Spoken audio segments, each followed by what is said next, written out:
Nëse gjithçka është e përcaktuar, a kemi ne liri të vërtetë? Kaderi, caktimi, që shumë njerëz e mendojnë se është ndërhyrje, është ndërlikim në liritë e njeriut, ju këtë e dini se nuk është e vërtetë. Nuk është e vërtetë sepse më thuaj cilin veprim ti nuk mund ta bësh sepse është kader. Pra, veprimet e tona dhe mos veprimet lidhen me shumë faktorë të tjerë që kanë të bëjnë me kushtet që ne i kemi rreth dhe afër vetes. Pra, mundemi apo nuk mundemi, duam apo nuk duam, mendojmë tani ta bëjmë apo e shtyjmë për më vonë, është çështje aktiviteti apo dembelije e jo çështje caktimi, sepse ne po të mendonim për caktimin, atëherë ne duhet ta dinim atë. E ne nuk e dim caktimin e Zotit. Andaj që ne pra të shkojmë nesër të vizitojmë dikë, apo të mos shkojmë, kjo varet prej disponimit tonë, varet prej faktorëve tjerë, rruga është e hapur apo nuk është e hapur. Kjo varet prej a kanë disponim ata të na presin apo nuk kanë disponim të na presin. E jo me caktimin e Zotit.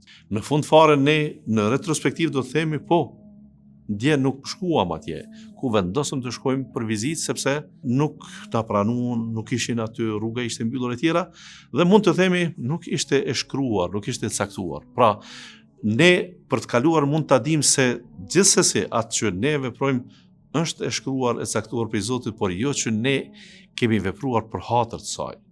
Lirin nuk e cenon dija dikujt që është absolute. A dini me këtë nocion çfarë problemi kemi ne? Ne kemi problem pse Zoti po e din çfarë unë mendoj. Pse Zoti po e din çfarë unë mund të veproj. Dhe pse Zoti ka ditë para kohës për aftësitë e mia, pra sigur me thonë, kjo është duke të pengu ty kur e thu se caktimi mi mungon lirit mua. As se si. Ajo është vetëm dije e Zotit, e cila ty nuk të bën faj dija ti, po të bën faj aftësia jote, mos aftësia jote, aktiviteti jote, mos aktiviteti jote. E marrim një shembull. Nëse një mësues i mirë, një arsimtar i mirë, një mësimdhënës, është në gjendje që të paragjykoj ose të parashikoj se filan nxënësi në lëndën e tij të matematikës, e marrim shembull, në këtë vit mbase do ta humb vitin, do të ngel.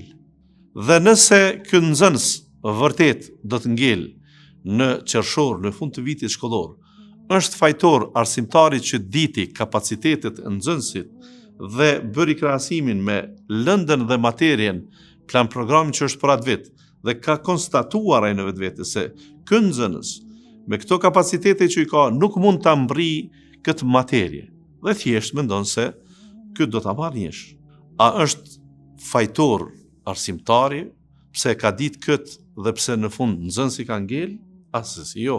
Ne do të themi se nxënësi nuk punoi mjaftueshëm ose nuk kishte kapacitete për të kryer këtë shkollë. Dhe kaq.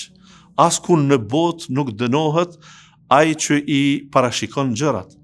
Përkundrazi, gjeopolitika, përkundrazi, njerëzit që bëjnë analiza të mirëfillta politike në krejt botën, ata që mund të dinë dhe thonë se në 20 vitet e ardhshme në këto vende apo ato vende do të zhvillohen luftra, ose do të ketë probleme me ujrat, sepse është shkencëtar që e sheh thatësinë dhe domethënë çështje globale që lidhen me ngrohjen e tjera, mund t'i parashos se disa vende që sot mund të duken se kanë ujra të mjaftueshëm, nuk do të kenë të ardhmen. Më thoni ju, a do të dënohet ky person? Përkundrazi, këta shpërblehen që ti ke pas aftësi që të parashohësh diçka që ne në të vërtet në vitin tazëm 2050 na veç e kemi arritur një gjë të tillë. Pra, nuk akuzohen njerëzit pse dinë diçka më tepër për të ardhmen dhe pse projikojnë se ajo mund të jetë e tillë. Ata nuk do të akuzohen se ky mësuesi në shembullin e kaluar, ky ishte fajtori që nxënësi nuk mundi të mësoj se ja mungoi lirin. Jo, nxënësi kishte lirin. Nxënësi ishte tërësisht i lirë, madje mendojmë se dija për të ardhmen do ta motivonte edhe më tepër nxënësit dhe t'i thuhet për shembull, unë mendoj se ti, nëse punon në këtë vit, sikur ke punuar në vitin e kaluar, mund ta humbasësh vitin. Çu i bie, përgatitu më shumë Mëso më tepër, sepse kjo të duhet dhe të nevojitet e jo të vlerësohet ai si fajtor. E kundërta pra, liria nuk të kufizohet pse gjërat janë të caktuara nga Zoti i Madhreshëm, sepse Zoti i Madhreshëm dijen e ka absolute dhe ai di për ne edhe për të nesërmen tonë, e ne nuk dim as për tashmen tonë.